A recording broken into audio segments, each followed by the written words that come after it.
Welcome to Disney A, the Canadian-themed Disney travel podcasts. We're your hosts. I'm Brandon. And I'm Krysta. Well, back in December, we had the wide release of Mulan on Disney Plus, and we had planned an episode to talk about like all the Disney live-action remakes, because there's been quite a few over the years. It's kind of been a kick for them lately, too. And a big kick. There's more to come, but we put it off till the new year since we were busy watching all those Christmas movies. Yes, Hallmark. Mostly The Mandalorian. Oh, yeah, that too, yes. And we got all those new announcements. Yes, we were kind of freaked out about that a little bit. Most of them were about Marvel. So. Yeah, we're declaring 2021 the year of Marvel. We keep saying this. Yeah. So today is the day. This is the week. And we're finally going to discuss the biggest of the recent live-action remakes. We're not looking at older stuff. Where we have doubles... We're going to pick and choose, like sequels and things like that. Yeah. We're only looking at one of the 101 Dalmatians. Yeah. Only one of the Maleficents, only one of the Alice in Wonderlands. And Jungle Book has been remade twice. Yes. But so we're only looking at the most recent one. Right. The original was a really long time ago. Yeah.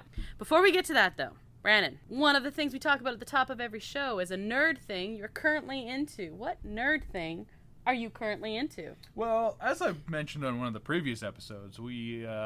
got a little bit of an early Christmas present, a VR headset, the Quest 2 VR headset. Yeah, it's a lot of fun, but my nerd thing this week isn't just playing with the VR. There was actually a special release from the Defunct Land YouTube channel. They've been working on kind of recreating these old defunct rides from Disney's past, mostly, into a virtual theme park. And they actually released their first ride this past week. And what was the ride? 20,000 Leagues Under the Sea from That's Disney really World. Cool. Yeah, they made it in VR. It's pretty neat. Did you ever get to ride the 20,000 Leagues? No? No, that's long. Like, it was early 90s when they got rid of it. I remember it. Yeah. I distinctly remember aspects of it, and then more so I remember going back, 6 years later was the next trip, and being like, where was the ride where you, like, went under the water? Cool, and it was fun? Yeah, it was fun. Nice. It was kind of interesting, just exploring VR in a, like, not interactive, you're not shooting anything, you're just kind of experiencing this video, but you can look around. And I hope they do more for Defunct Land, That's the plan. Yeah. And with this first one off the ground, I guess it's maybe more likely than it was before. So. Yeah, that's cool. My nerd thing is actually also a Christmas gift that I'm going to talk about. I actually had many nerd things, but for Christmas this year, one of the things that I found in my stocking from you, the PS4 game that has a combination of Aladdin and Lion King. Now, I had a Super Nintendo growing up, and those were my two favorite games. Playing them now, I was significantly better as a child than I am now playing them. I have to get back into it a little bit, but it was so fun. I don't want to know how long I spent the one afternoon playing Aladdin. I was just like, oh, this is really cool. Yeah, he has the old style graphics and stuff, but yeah, it's the classic games from the 16-bit era. Exactly. Yeah. Anyways, it's pretty a lot cool. of fun. Another thing that we talk about beginning of every episode is what we are drinking. What are you drinking tonight? Beer. Shocking. Hockey's back on. Of course you're drinking beer. Yep. We literally just watched a hockey game. It was, we're recording on Saturday. Yep. And every Saturday is hockey night in Canada. Bet it is. Yeah. So we're back to that. We finally have a hockey season. Yep. And yeah, So you needed a beer to go with hockey. I needed a beer, and I'm drinking 2 planks from the Past Brewing Company again. Right, which you talked about, I think, last episode. I'm drinking the exact same thing. Very good. And very special today. It's actually, this episode is going to release on Krysta's birthday. Yes, it's coming out on Monday. So happy birthday! Thank you. Let's celebrate a couple days early because we're recording. Yeah, well, I mean, Saturday. it's your birthday weekend. I it's like having a birthday weekend. I am in support of that. Yeah. Thank you. I'd give you a birthday week, but then it would run into my birthday. Yes, so yes. No good. Our birthdays are exactly 1 week apart, so let's do weekends instead. The other big news that we have a lot of stuff at top of show this time. Busy time. Yeah, well, as of today, you can also listen to our podcast on Magic of the Mouse Radio. So this is a brand new thing for us. Yeah. So we're going to discuss that more at the end of the episode, but we just wanted to give a quick shout out to that, and also thank you to everyone who's finding this show through that station. Hi there. Also, we've had a few pretty nice reviews. Oh, that's awesome. Yeah, I like that. So I thought I would share one of them. The title was Enjoy, and it was from Wookie's Wife, which is a fantastic name. Good username, right? yes. I like that. And it says, so fun to listen to. Feels like I'm on a double date with amazing conversations. Ooh, who are they dating? I'm going to guess Wookiee use, probably. Oh. Yeah. I would do a Wookiee growl, but I'm not good at that. Don't do that. I've heard the Wookiee growl impersonation. You can do Yoshi really well. Yeah, I can do Wookiees, Yoshi. not so much. No. Mm-mm. And then one last quick thing. WandaVision is out. We've had a countdown to WandaVision going on. When we were watching The Mandalorian, we do a quick initial gut reaction, spoiler-free, to each episode. We have had 2 now, because they dropped 2 opening day. Yep. They're changing things up. I know. First 2 episodes. Brandon, what did you think? It's pretty cool. Yeah?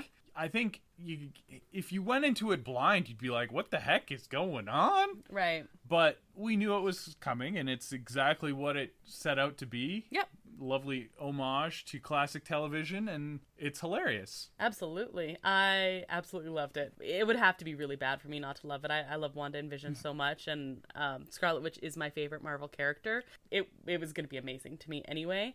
I had so much fun watching it, and I can't wait to watch more and then rewatch the whole season afterwards. Yep. Cool. Loved it. All right, so that brings us, finally, to the news. Disney A News Update. Big week for news. Yeah, it was a busy week. Got a few items here. First of all, near the beginning of the week, we found out that Disneyland is going to become a major vaccine distribution center. Excellent. Yes. When I first told you, you thought maybe Goofy should be giving out vaccines. Well, he could do one of those how-to receive a vaccine videos. Those things were fantastic. Yeah, it would be amazing. I think Baymax might be a better fit. Oh, yeah. Yes. I think that's kind of what he was built for. Yeah, I feel like Goofy might scare some people away, actually. As funny as it would be. Yeah. Okay, or do fair. Captain America with those like informational videos that when he was doing. When he sits backwards on his chair. Hi there. On less of a happy note, Disneyland is officially announced, and effective immediately, I believe, is ending their AP program. Yes, they're giving prorated refunds to everybody that has purchased or even not activated their annual passes. And I mean, this makes a lot of sense. You can't have this hanging over your head as this group that you need to please. They've paid their money and stuff like that when there's going to be super reduced capacity whenever Disneyland does open.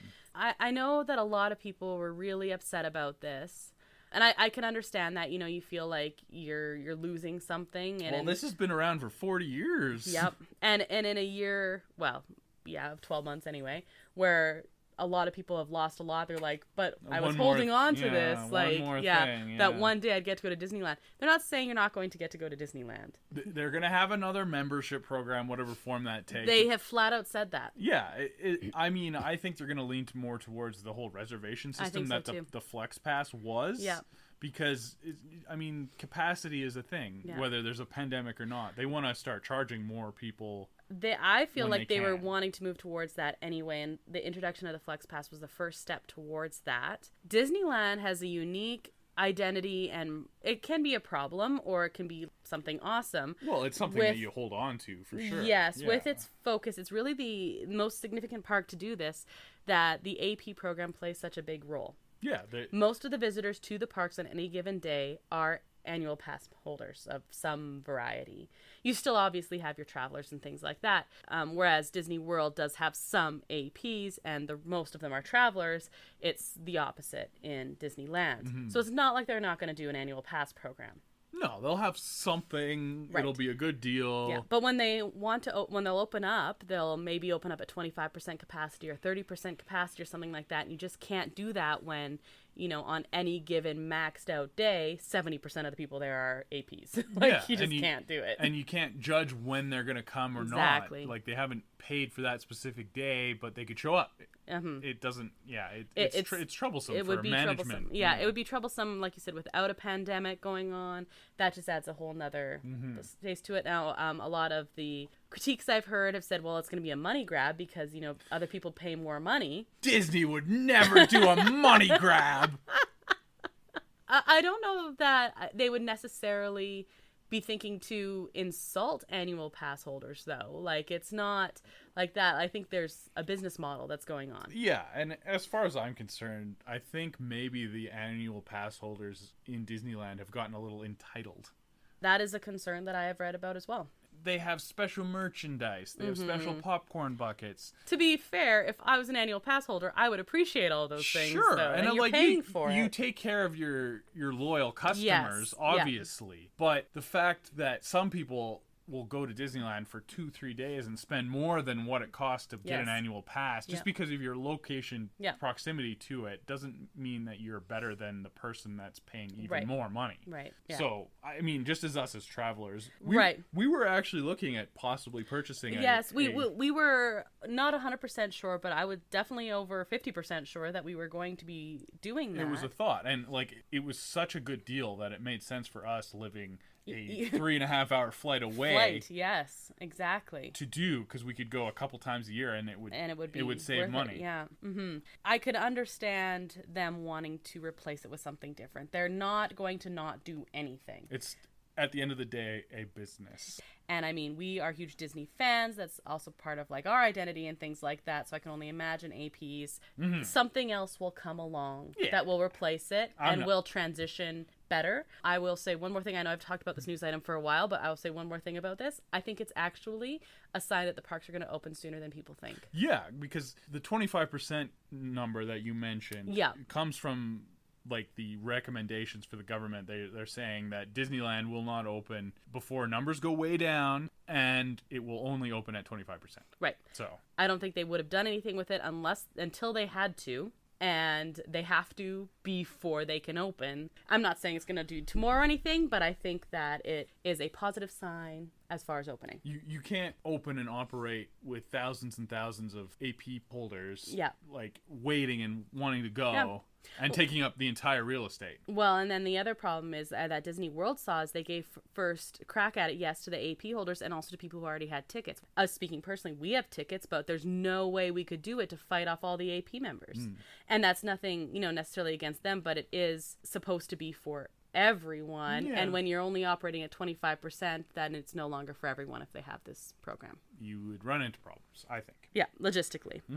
And you said you had a news item. Yeah, so another big Disney item is that they've had an exclusive license for the Star Wars property in video games with Electronic Arts. Electronic Arts is a little bit of problematic. They're very money hungry. I don't know anything about. Lots of loot boxes and microtransactions and stuff. Yeah. Anyway, people have not been happy with Electronic Arts. Okay. Yeah, I can't really blame them.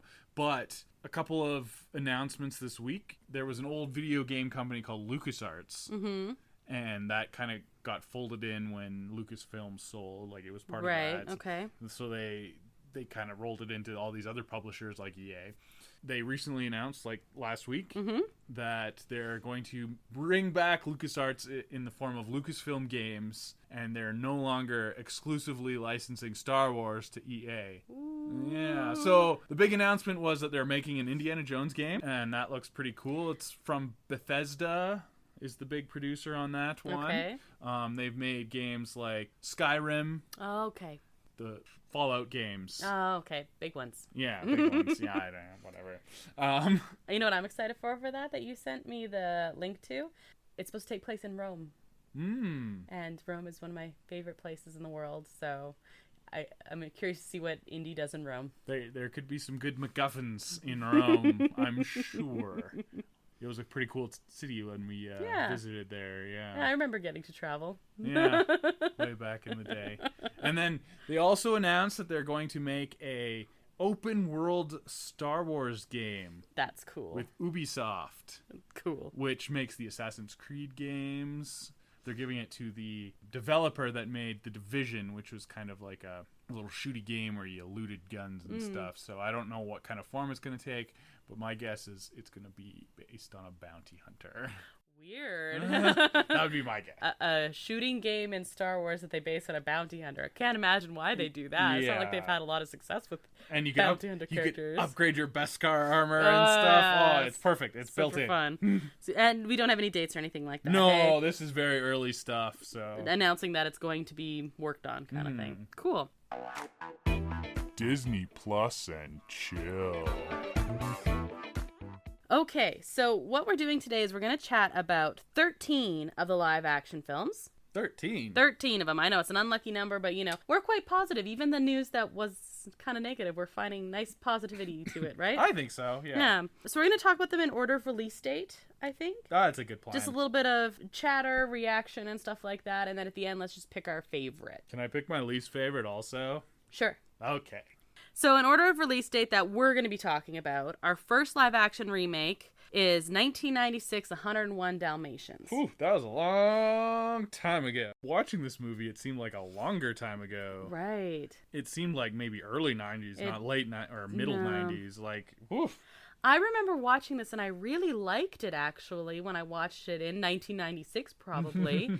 Watching it again now, I was like, oh, this did not age well. I mean, we are spoiled because the fantastic level of computer animation and things that we have now, which we'll see later on in the live action list.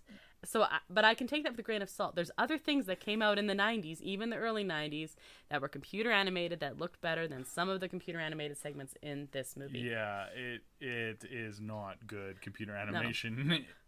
No. I also would like to point out that maybe you should not get married to someone you just met because of your dogs.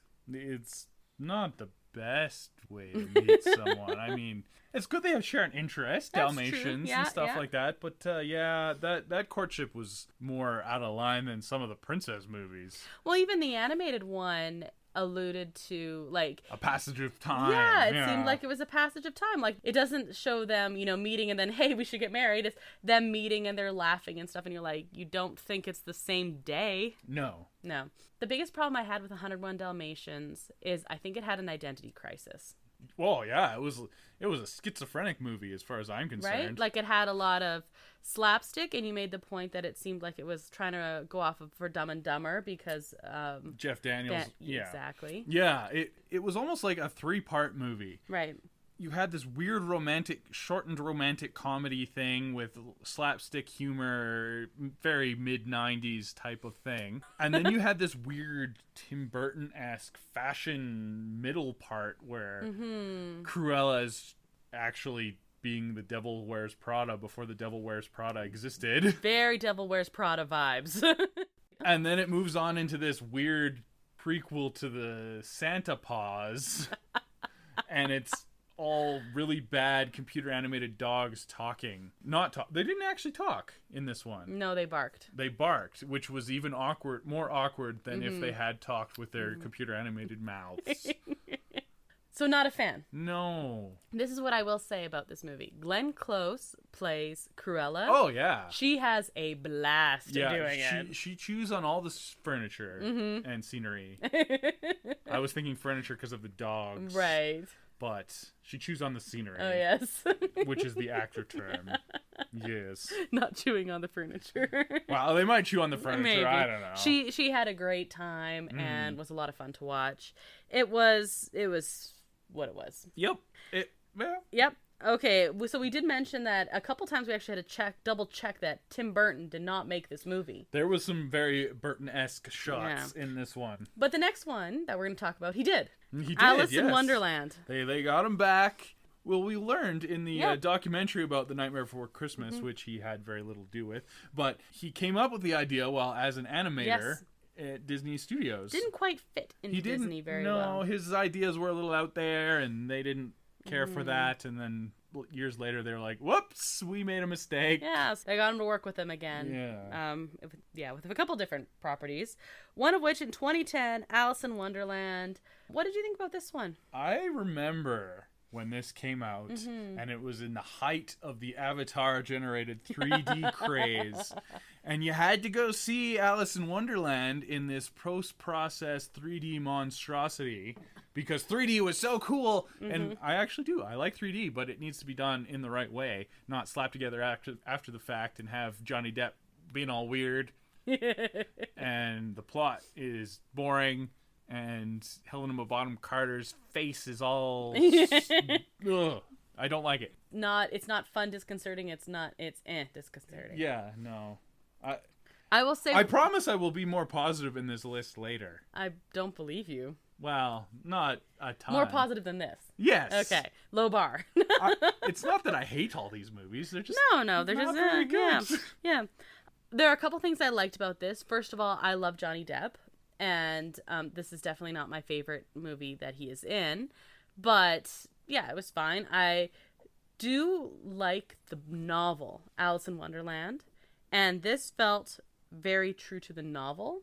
And I'm not necessarily saying like the plot is the same, because it's certainly not. The animated was closer that way, but the feel of it was very similar to that. This wasn't done as a remake; it was kind of done as a weird sequel. Yeah, exactly. Yeah, kind of a bit different, which is good. But I don't know. 2010's Tim Burton has kind of gone long in the tooth for me. Yeah, not my favorite Tim Burton. Speaking of ones that weren't quite live action remakes, they were just kind of different. Maleficent came out in 2014. We did talk about this a little bit in our Halloween ranking episode for Disney Plus, but I thought Angelina Jolie did a great job. Yeah.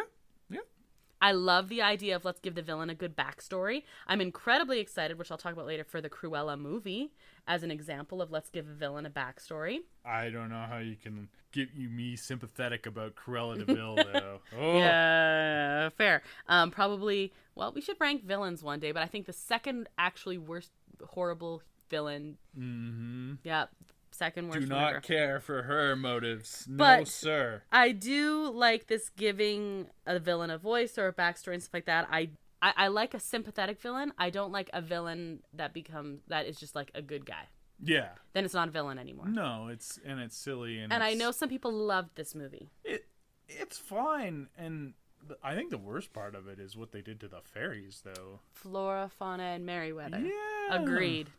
They were very cool in the animated one, and they're bumbling idiots in this one. Yeah, not a fan. And they have the tiny head thing again. You have trouble with head proportion, yes! don't you? Anything to add from Maleficent, or should we move on? No, I think that's okay. Good. So Cinderella came out the following year in 2015. As you can see, now we're coming like one or two a year basically for the rest of them. Yeah, well, they discovered that they could make some money doing this. And Maleficent, I remember when Maleficent came out and everyone was talking about it. Okay, so Cinderella comes out in 2015. What did you think about this one? Well, guess who directed it? Who directed this one? Kenneth Branagh, who we talked about in our Marvel. We did. This was another movie that he did, and it was interesting.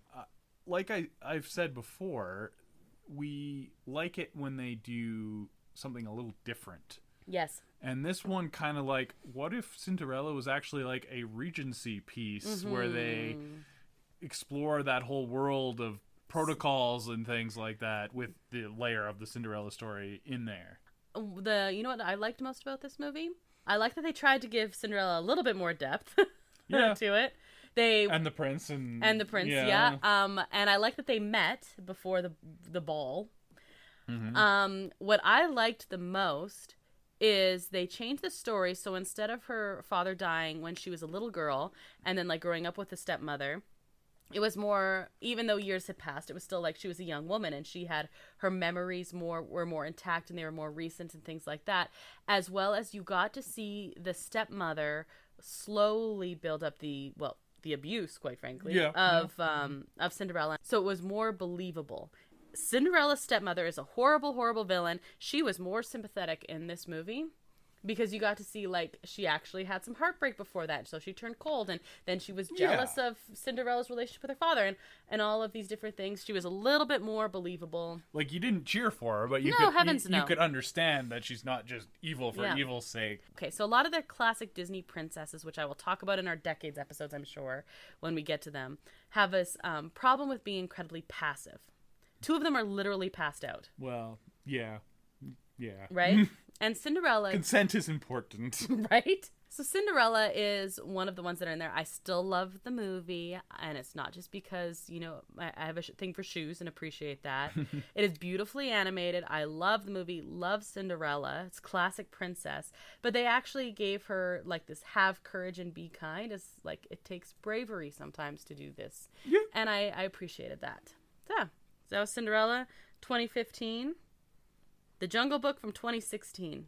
Hey, guess who we have here? Who do we have here? Jon Favreau. Yeah. Oh, so this is another Vince Vaughn. Thank you. Yeah. Well, he comes in to save this early endeavor of live action remakes. He's just saving things all over the place. He is. Well, I mean, Maleficent was a good Angelina Jolie vehicle, and people were happy with that, I guess. But Cinderella, I think fell flat. Like, I think it did okay, but it certainly didn't live up to anyone's expectations. Yeah, it was. Helena Bonham Carter was in Cinderella. Did you notice that? Yes, I did. Yeah. I don't think it made the money they wanted it to make. Bring in Jon Favreau. Yeah, and I mean, The Jungle Book is prime for a remake. Mm-hmm. It hasn't aged super well. I mean, there's some racial issues in there. Yep. And it just isn't really a movie. Like, it's kind of like bits and pieces that are strung together. It's kind of weird that way. So I like the Jungle Book animated one. It's quite short is another one of its problems. Doesn't flow very well. I think the editing was a problem in the animated. This one had some great moments. I know one of your favorite moments that you to point out to me is who voices King Louis? Well, that's Christopher Walken, of course. And what's the really cool moment? Well, so Mowgli gets kidnapped by the apes and monkeys and everything, and he gets taken to King Louis's temple. Yes. And King Louis has this big pile of treasures and whatnot. Right. But on top is very prominent a cowbell, which, of course, Christopher Walken was on Saturday Night Live, and he always wanted more cowbell. Yes, that was pretty fantastic. I didn't remember that Christopher Walken voiced King Louis. So I'm killing myself laughing. And I'm like, what is your problem? What is your problem? And so I had to explain it. But then you liked it as well. Well, and then as soon as he starts talking, I was like, oh, I get could it. have just waited. Yeah, I get it now. Yeah, totally great. Yeah, so this one had some cool choices made. King Louis, of course, massive, Cause massive. And I like that because things are through the perspective of this boy. So that was raised by wolves, so kind of has a skewed perspective of the world. Unreliable narrator. Unreliable narrator, yes, is my literary terminology there. But I also, of course, noticed that they changed the ending. Yeah, they did. Yeah. Apparently this go back and be with your own kind thing. Maybe not the right message. Not the right message, yeah. So even though he goes into the village, it's to steal fire to save his home. And his friends that he grew up with. And exactly. etc. Exactly. And the whole purpose behind them moving him, well, this was also in the animated one, was to keep him safe. It wasn't, we want to keep you safe, so you have to go back with your own kind. It was, we want to keep you safe, and they can protect you. Right? So... You think that one was a good one for a remake, eh? I think it was prime for a remake, and it was well done. Yeah. And Bill Murray as Baloo is... Bill Murray was fantastic as Baloo. Yes, absolutely. Okay, so same year, 2016, we have Pete's Dragon comes out. And this one was tough to include because Pete's Dragon was half animated and, well, it was a live action originally with an animated dragon. Yeah. So we were like, ooh, do we include this or not? We decided to because Pete's Dragon, the original, is what I think is one of the most underrated Disney movies. I love that movie. Yeah, says you. I don't know. I love that movie. Anyway, so we decided to include Pete's Dragon. They changed this one quite a bit. Changed most of the story. They went for a gritty reboot. Well, that's what it was. I mean, they had this horrible car accident at the beginning. Yeah. And the dragon is much more realistic than a little weird animated cartoony dragon. Yeah. They modernize it, put it in American forest as opposed to the seashore, and there's not a lighthouse. Instead, it's a ranger cabin. And yeah, it's very different. It was boring. It was, yeah. I liked the beginning, but then it drug on for way too long. I don't know. There wasn't much of a whole heck of a lot of a plot. Well, there was a plot, and there was a lot of stuff that happened. But you know who I think the best part of that movie was Robert Redford as Old Man. Crazy old man, Robert Redford. Yeah. That was one of my favorite characters. Was Mickey Rooney did that in the original. Yeah. I don't know. Like, I kind of like the idea. I don't think it was executed well, and I vastly prefer the original. But hey, Bryce Dallas Howard was in there, got her hooks into Disney, and was able to direct a couple episodes of The Mandalorian. Hey, nice. There you go. There you go. I like it. Okay, so after we have Pete's Dragon, The one I remember being most excited for when it first came out, 2017, Beauty and the Beast. What do you think? Yeah, no, well, so maybe my perception's a little color to this because we watched it on a plane with the little TV, and I think this is a wholly useless waste of time. If you're gonna watch Beauty and the Beast, just watch the animated one. This We're gonna one get angry messages. This one is worse in every way. They add a couple songs that are terrible. Wow. You are harsh on the... Yes, I do not like this movie. I was so excited for this. I love Emma Watson. She's actually a book nerd, so playing the Disney book nerd was fantastic. She does an admirable job, if I can untwist my tongue on that word. But it's a tough one to do, and it just, I don't know. Okay, so you kind of alluded to this before, but I know you mentioned it a lot when we were watching these. You don't have necessarily a problem with live action remakes if it's for a movie that is ripe for a remake. If you have a fantastic movie already that hasn't, had problems with aging or anything like that, don't remake it. At least not yet. Yeah.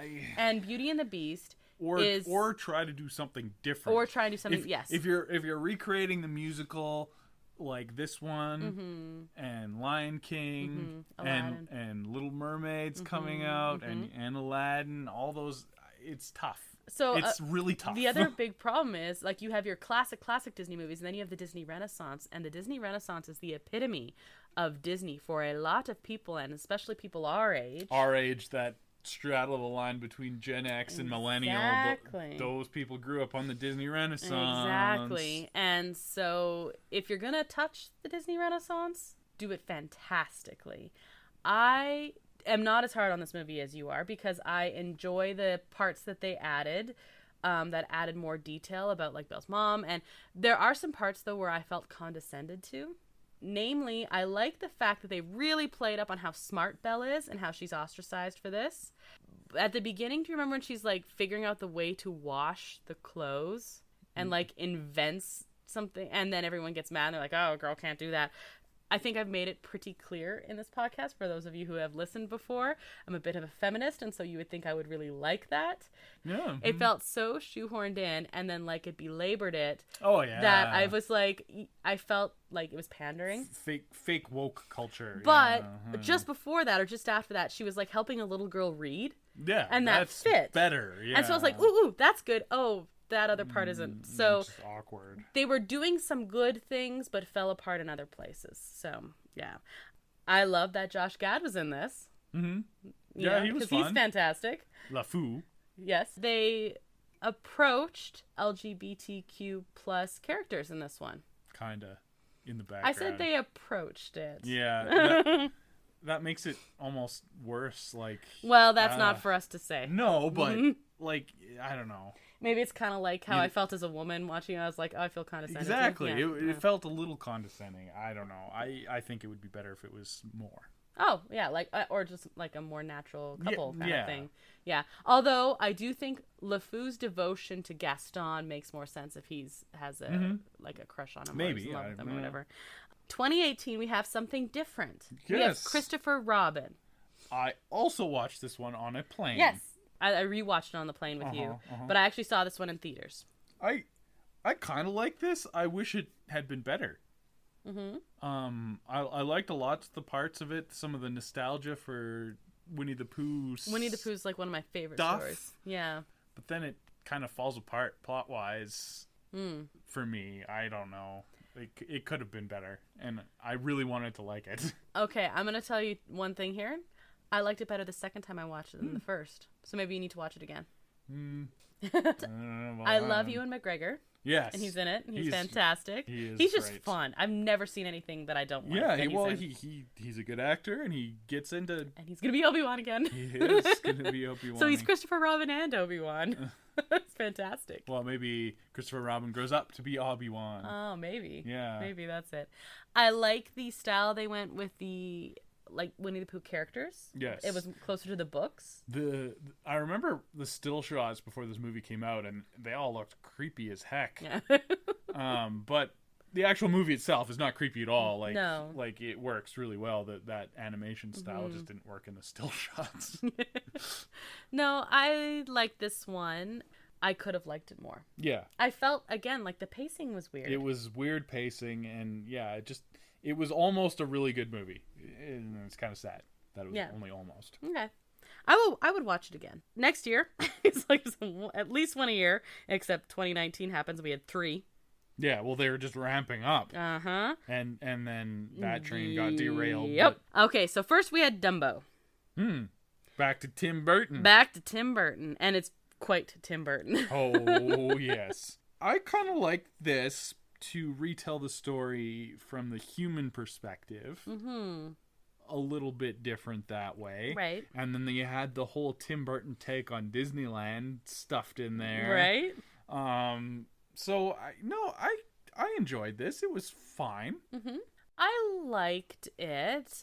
We're going to talk about Dumbo in our next decades. The original, yeah. And I do think this is a good example of how you could do a remake.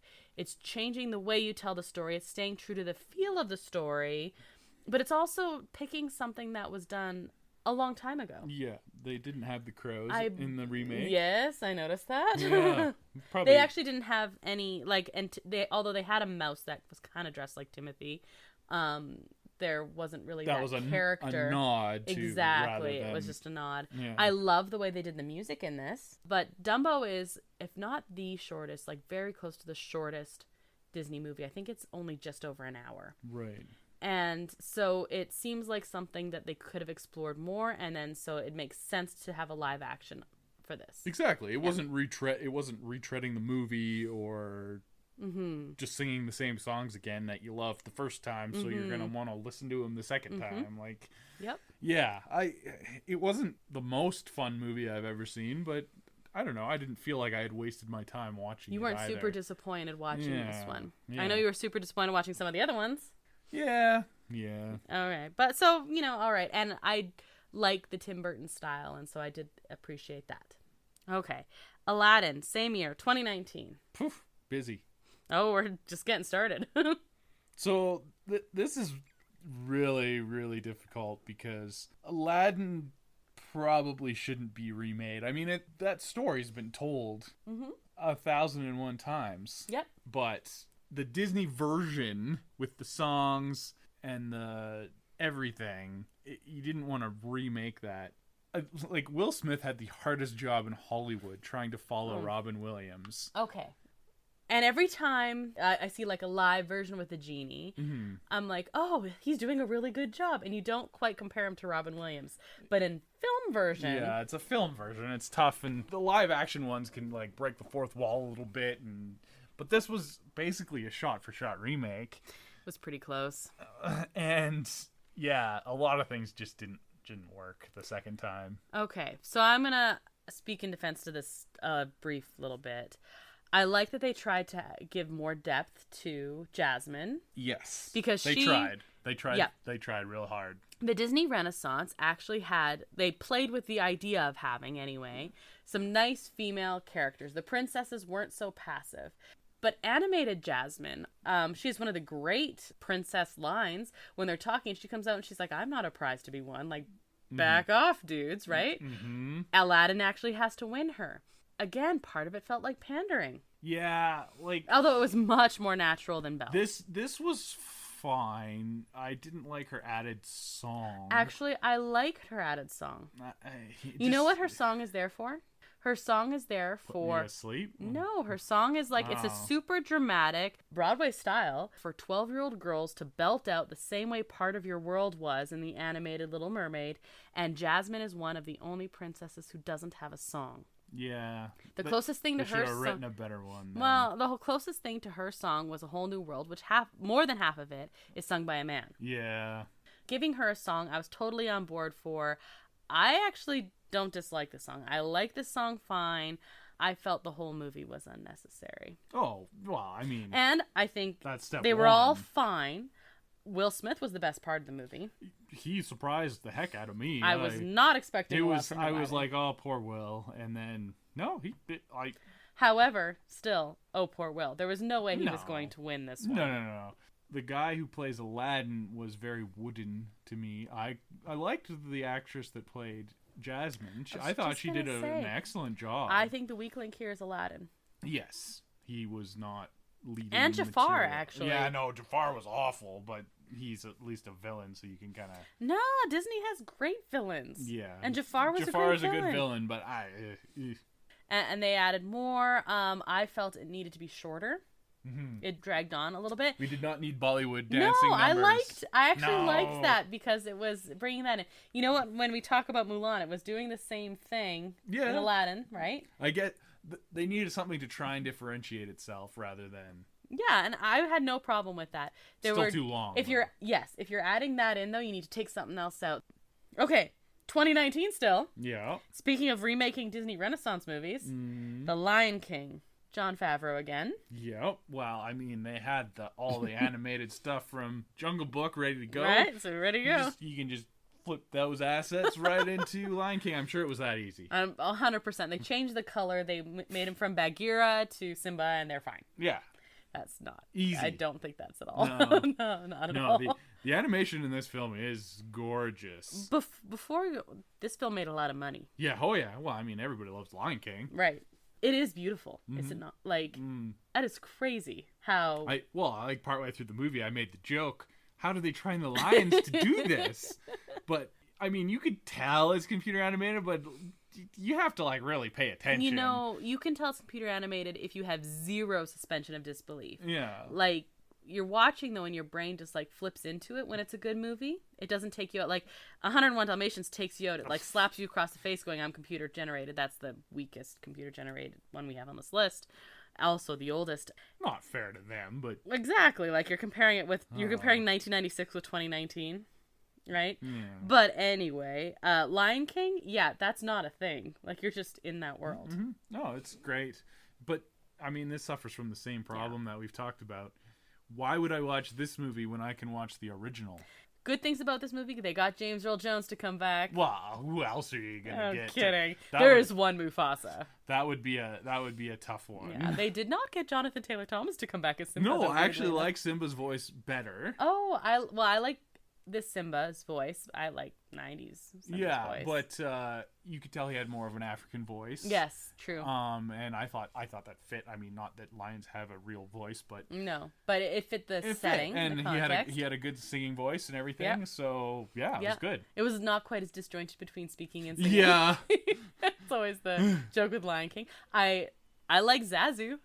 Yes, John Oliver as Zazu. We really like John Oliver. Perfect casting. It fit very well. His mannerisms are already there. So he jokes that he's the bird all the time. Right, exactly. Timon and Pumbaa I thought were great. Yes. You know what the best part of this movie was though? Was Baby Pumbaa. Baby Pumbaa. So I have a bit of a theory here. Yeah. Okay. This is of course directed by Jon Favreau. Mm-hmm. We had Baby Pumbaa. Very, very, very adorable. Yes. This is where he thought of the idea for Baby Yoda. It's a direct line to Baby Yoda. Baby Yoda showed up, like, very shortly after this. Exactly. Oh. That's where he got the idea. I mean, like, weeks. Not weeks. A couple months. Yeah. Because this came out in 2019, I think, He spring. obviously made Lion King first. Like a long time ago, and then while he was working on that... Yes. Oh, okay. He is a man of many talents, but he's probably not shooting a feature-length film and shooting that's what I was thinking. How on earth is this going...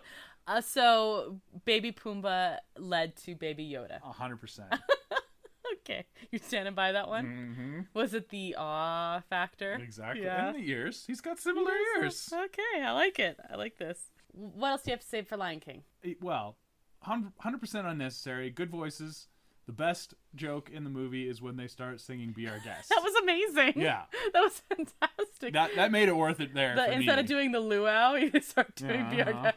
And then they just start screaming and run. I also did like that Pumbaa got to say farted because... You're not gonna stop me. Yeah, no, no, you're on your own. Yeah, that was really good. I did like Timon and Pumbaa a lot. They were the best part of the movie. Actually, okay, an example of let's give a character that probably should have a little more screen time. actually a little more screen time. They gave Nala some actual conversation, and she got to go off on her adventure. Well, Was there lots? No, but in the movie, she just shows up when she's like, "Oh, I left to go look for things." Hi, I'm pretty now. Right? Where there you got to see the dynamic with the other lionesses and things, and like the desperation that she was led to. Yeah, you're not going to cast Beyonce and give her a bit part. Well, that's what I'm saying. Exactly. So that didn't feel like pandering to me. No, it was good. Yeah. I mean, of course, it wasn't as significant as like a leading lady kind of thing. No, but I've always looked at Lion King and gone, the female lionesses should be more active because that's how they would be in the real world. They should get credit. Yeah, beautiful movie. And they add a lot of other creatures from in the glen where Timon and Pumbaa and Simba live. Yes. And I like that they extend the song "The Lion Sleeps Tonight" and have like an actual whole thing with it. Mostly I think Seth Rogen just wanted to sing "The Lion Sleeps Tonight." He was having a lot of fun. He was having so much fun. Yeah. Okay, so after Lion King, then we have Lady and the Tramp. This was released with Disney Plus. Yes. Or was it immediately following? It was like a launch title, maybe later that week. Okay. I think so it was a launch title for Lady and the Tramp. So again, 2019. I was going into this movie expecting to just absolutely hate it. Yeah, I was not in a hurry to watch this movie at all. I don't love animals talking computer animated style. I think it looks silly. I'd rather have the Incredible Journey style. Homeward Bound, The Incredible Journey, where it's just their thoughts. Yeah. The camera zooms on them, their mouths don't move, but you can hear their thoughts. That makes sense. But, like, 5 minutes into this movie, I kind of forgot about it. Like, the animation was actually pretty good. And Lady and the Tramp's old enough that I didn't, like, feel like it was a complete waste of time. I don't know. It was fine. Yeah? Yeah. Yeah, it was a solid, good, not amazing, but good for me. I thought the same thing. The mouths moving bothered me less than you, but I still don't like it. And I was able to remove myself from that. Yeah, you forget about it. It was natural enough animation that it didn't feel like that. I have watched Lady and the Tramp quite frequently.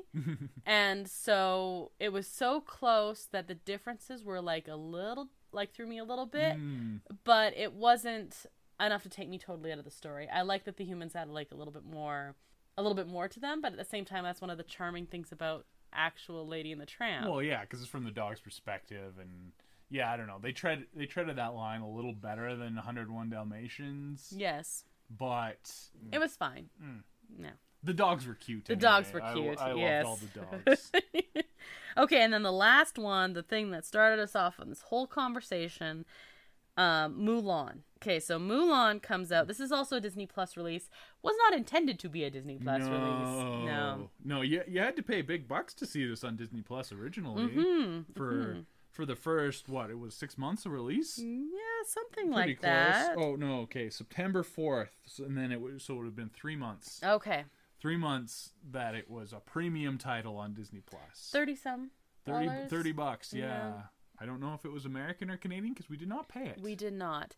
And when they first started advertising and you had the sneak peeks of this movie, it was one that I was actually like, oh, I'm actually excited to see this. The live actions, with the exception of Beauty and the Beast, I haven't been super excited to see. Right. Oh, and I did Christopher Robin. I was fairly excited to see. Well, that did look pretty cool. Yeah. This one was one, I really want to see this one. And I do want to explain, Mulan was not my favorite Disney animated movie. I liked it fine, but it wasn't near as well done, or maybe it just wasn't as important to me as, say, like Beauty and the Beast was, or I love Pocahontas. I know you don't, but those movies were my favorite growing up, or the classics like Cinderella and Pinocchio. Like, I love those movies. And Mulan I wasn't as in love with it, and it didn't have a huge part with me, so I wasn't as concerned with them remaking this as I have been with some of my favorites. Yeah, I think we were both too old for Mulan. Yeah, just and yeah, it was not part of the Disney Renaissance. No. That either ended with or after Pocahontas. I'm saying it's after Pocahontas. Depending on who you ask. You know what? Honest Trailers people agree with me. No, Pocahontas. Love Pocahontas. But yeah, no, Mulan was kind of silly. I wasn't too worried about them remaking it, and all the trailers made it look like it was going to be this sweet kung fu movie. Yeah. And they have a lot of elements of the kung fu and trying to pay homage to that. And I don't know. It would have been better if it was more of that, because those parts I absolutely loved. Right. When they do full kung fu fighting, like wire climbing up walls. Yeah, that's cool. And the witch character was very interesting. I really like her. Yeah. Like, from a literary perspective, I really enjoy her. Yeah, she's a cool villain. Like, talk about a villain that is, like, a round character that has some depth to them and is completely sympathetic. Plus, she's a complete character foil for Mulan. Yes. Which is her purpose. Of course. And that works very well. Really well. I understand why they held back with the kung fu stuff. I wish they hadn't. Well, but I mean, you had people freaking out that they didn't have Mushu. Yeah. It's a completely different style. I think the movie worked great without a weird Disney side. Yeah, I like the historical accuracy they tried to pay. I understand that they didn't 100% pay historical accuracy. Okay, so we're not Chinese. No. We're Canadian. Yes. But, well, and we're not even Chinese Canadian. No. Mulan is a legend, like they say, and trying to portray it as a Chinese legend stylized is a cool idea, but I think they missed a little bit. Yeah. It was not a useless remake. It was... No, I enjoyed it as a remake. Is it on my list of, like, best movies I've seen this year? And it is, well, we're recording this on the 16th? No. Is it on my list of the worst movies I've seen this year? No. Well, you did catch some Hallmark movies after New Year's. That's true. We kept it going. Yeah, I kept it going. You kept it going. Fair. That's fair. Okay, so that was the last one. 2020. It finally becomes wide release in December. Are you disappointed we didn't pay the $30 for it? Oh, thank goodness we didn't pay the $30 for it. I would have been a little disappointed then, but watching it as part of your Disney Plus subscription, it's fine. Yeah. I actually didn't have a problem with them releasing it as a premium thing. No. As long as they did eventually wide release it. Like, it's the video release time, right? Exactly. And, they didn't intend to do that. They intended to release it in theaters. If you and I had gone to a theater to watch it, we would have spent more than $30. I know, but it's a whole thing, so... I understand it's a whole thing. I'm just saying, if you wanted to see it and you paid for it, I don't think it was a waste of money. We wanted to see it, but we weren't crazy to see it, so whatever. Yeah, I mean, I would pay the $30 to see Black Widow. Oh, yeah, I would, yeah. But they're not releasing that on Disney Plus. They refuse to, so, who knows when for most of these. But I just wanted to run through very quickly the list of upcoming things. So, for theatrical release, they have announced Cruella coming out in 2021. Emma Stone. With Emma Stone, which actually is the one I'm most excited for. Yeah. I'm more excited to watch that than almost anything on this list, and it's not just because of how much I love Emma Stone. Then we have The Little Mermaid. Davy Diggs is going to be Sebastian. I'm so excited for that. That's good casting. Right? I don't know about the rest of the movie, but that's good casting. I love The Little Mermaid. I was nervous when I saw that they were going to remake this. They announced Davy Diggs, and all of a sudden I want to see this movie. Yeah. Okay, so The Jungle Book and Lion King and Aladdin all have sequels in the works, all currently untitled. Unless we're doing an episode on it, we probably can skip these. Unless they cast someone amazing. Yeah, no. That's a money grab. Holy. Okay, anyway. Snow White and the Seven Dwarfs have one coming out. See, an old movie. Careful with this one, though. It is the original. Yeah, but the Seven Dwarfs could be explored. It was supposed 100%. To be about them in the first place. Oh, The Hunchback of Notre Dame has one. Rose Red. This is another Snow White one, specifically focused on, or maybe like a sequel for Snow White. We have a Bambi remake coming. I'm concerned about this. Ooh, can we eat venison when we watch that? That is terrible. No. And we have a Hercules one coming. Curious to see what they do with this, if they go with that Motown style. I am fine with them remaking Hercules. That seems like ripe for being remade. Oh, 100%. I'm just curious to see if they go down that road or not. Yeah. All right.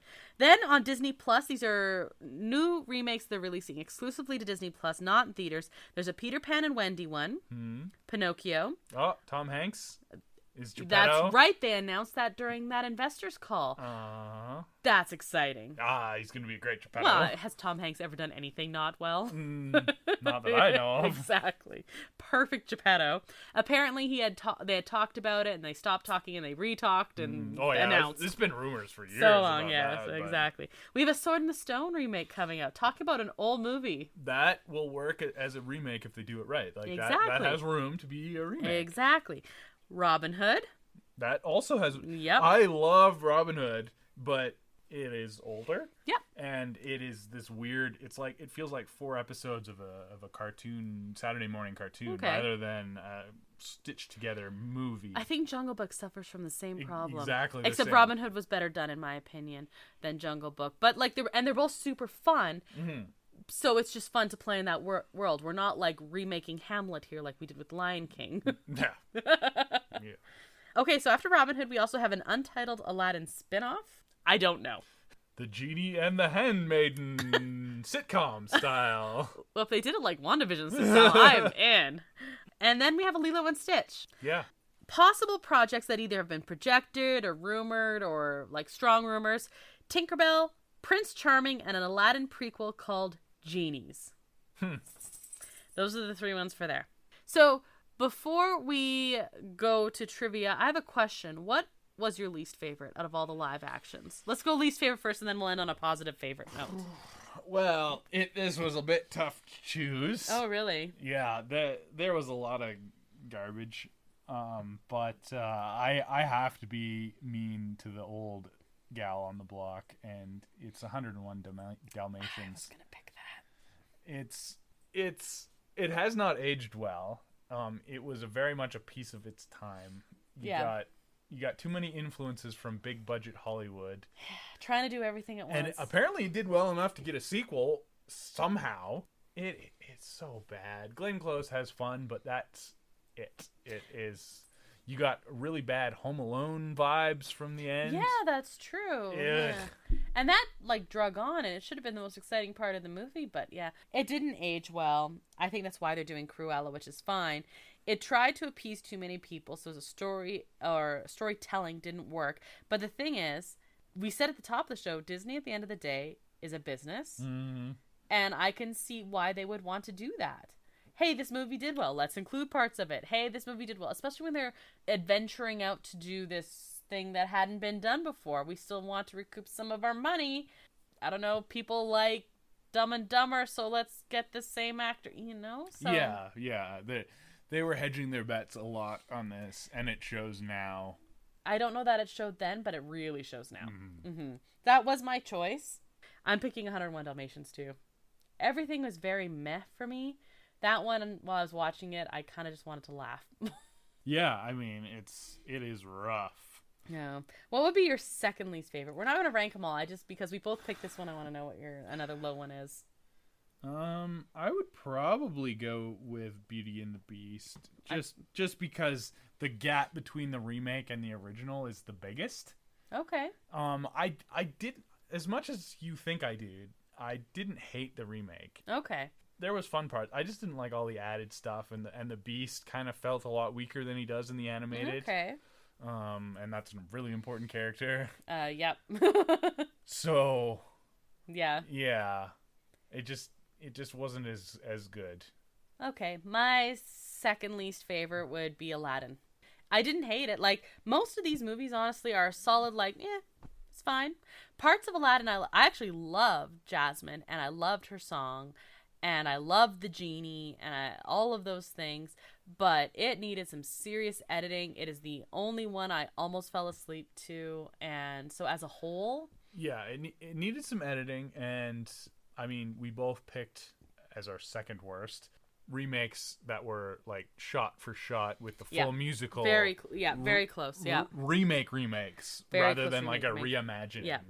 So I think there's remakes of really good original pieces. Major classics. Yeah. We didn't pick Lion King because that one was done pretty well. It was still 100% unnecessary. It was so beautifully done though, and the parts they changed were so just fantastic little fun pieces. I didn't need to see it. I didn't need to be redone.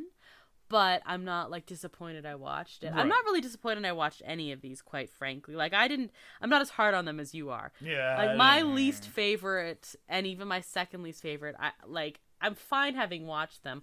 I won't ever watch Aladdin again. Yeah. So I mean, there's no reason. Just watch the original. Exactly. Like Well, okay. So what was your favorite then? Let's go more positively here. My favorite, and I don't think there's any debate to be had here, but it was Jungle Book. Yeah, me too. Like by far. This was great. I would watch this over the original any day. And I actually like the original. The original's fine, but that was good. That was, yeah. And I think it's the only one on this list that I would ever watch again, period. Okay. I can't see. I've seen two of these twice already, so I can't say that. But the Jungle Book was the best one. Yeah. It made the most sense to redo. It added tons to it, even though the story, some of it was shot for shot. Other parts of it they like significantly changed by changing the ending.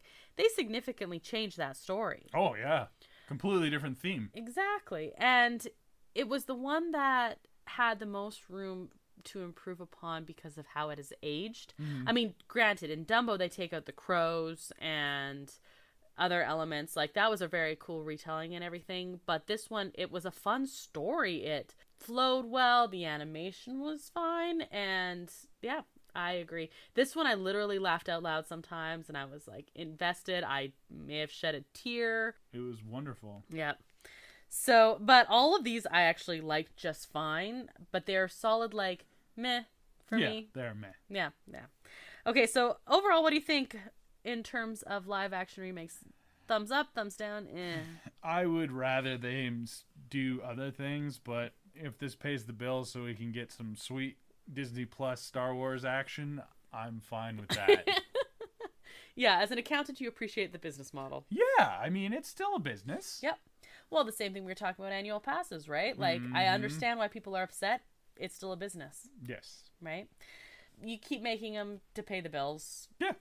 To fund other projects.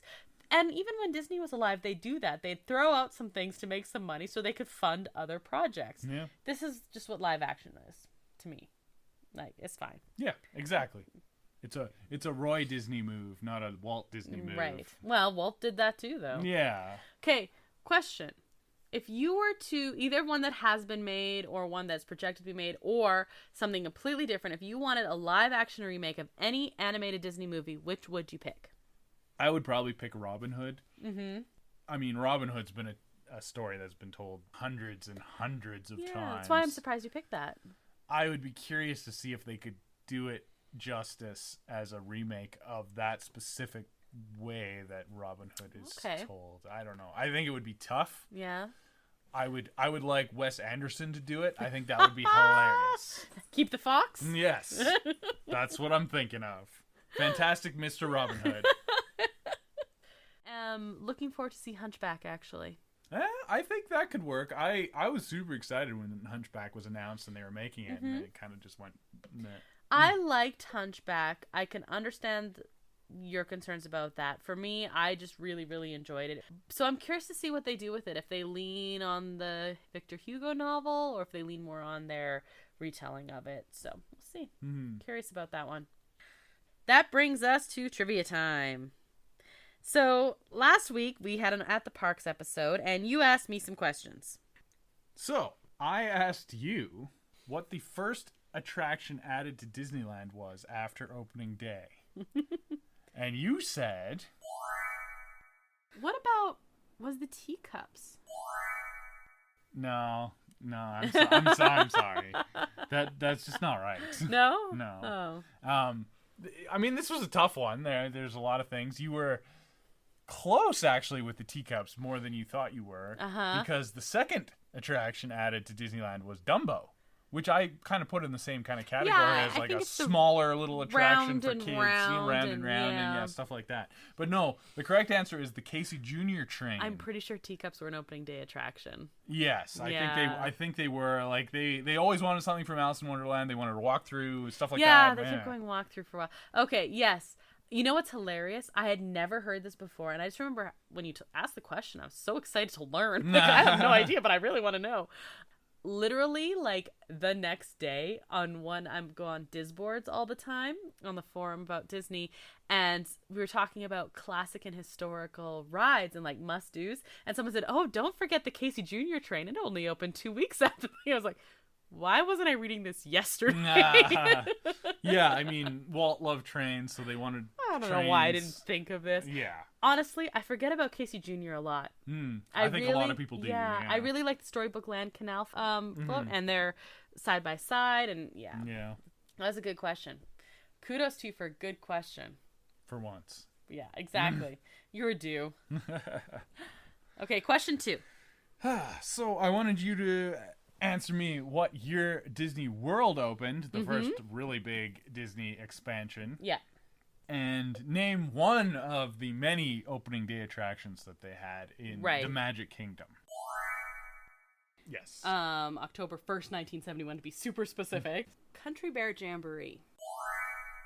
With much confidence. But then you do this thing where you hesitate and I start to lose my confidence. Well, you were pretty confident. You were absolutely correct. 1971, I mean, we had talked about the anniversary. Yeah. That's pretty easy math. That was a gimme. Even I could do that math. Yeah, and the Country Bear Jamboree was indeed an opening day attraction. And Still it's still there, unlike Disneyland. Yeah. So, We'll have to go to Disney World. No, you don't, but I love the Country Bear Jamboree. Hey, it is the show that introduced me to Singing in the Rain. No. Singing in the Rain's better. Well, yeah, Singing in the Rain's better than a lot of things in the world. Okay, question 3. I asked you what the last attraction, most recent attraction, added to Disneyland and Disney World. What were they? Yeah, you went to both coasts with this question. Yeah. So Disney World was Mickey and Minnie's Runaway Railway. There we go. Railway. So that's Disney World. Was Disney World. Disneyland would have been Rise of the Resistance. And you're absolutely correct. 2 for 3. Hey, you got 2 for 3 on the last one too. We're on a roll. Or we're just asking easier questions. Maybe that's it. I don't know.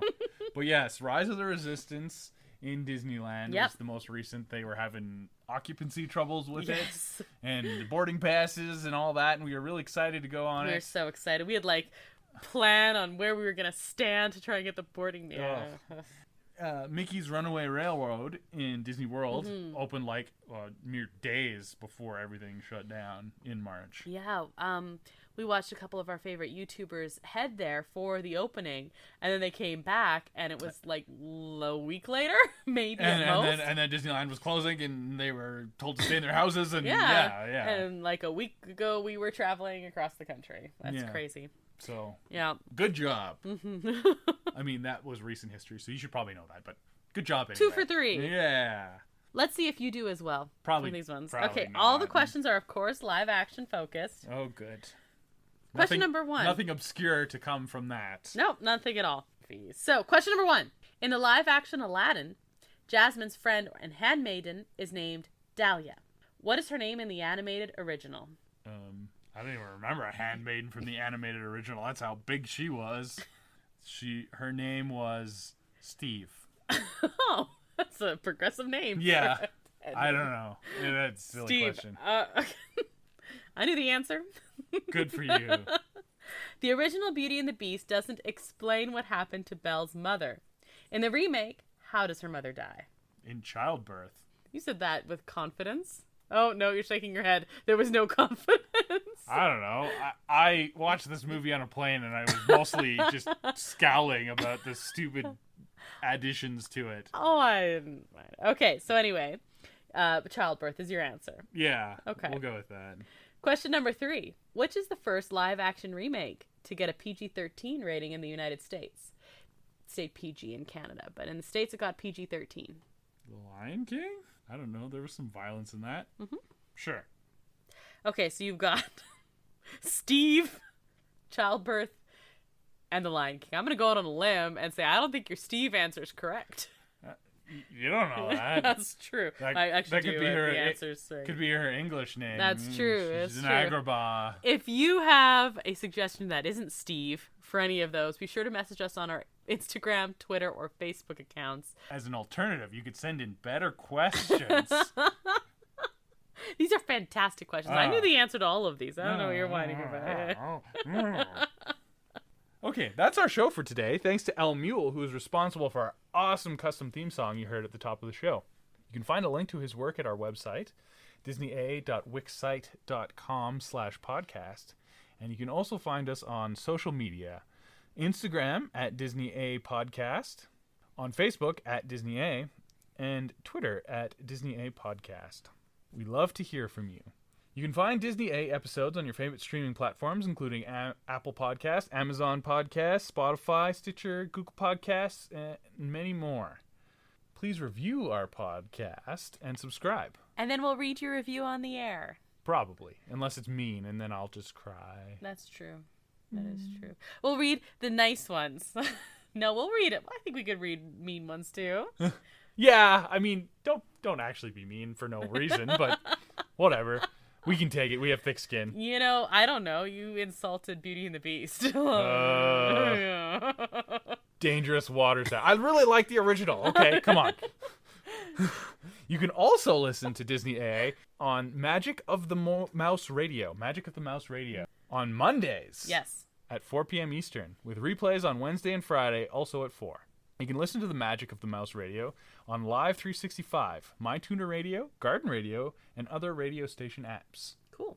Next week, we're heading back to Disney Plus for our first Decades episode in a while. Well, Christmas happened, and I wanted to do all the Christmas-themed episodes. Yeah. Well, we're going to get back to those decades, yes, yeah. And this time we're going to be talking about the 1940s. It was a surprisingly big year for some classics now. Yeah. Mm-hmm. Yeah, Disney hit its stride in the 40s, you might say. Well, you know, there's some conjecture about that. We'll chat. Mm-hmm. So join us then. I'm Brandon. And I'm Krysta. So until the next adventure, TTFN, ta-ta for now.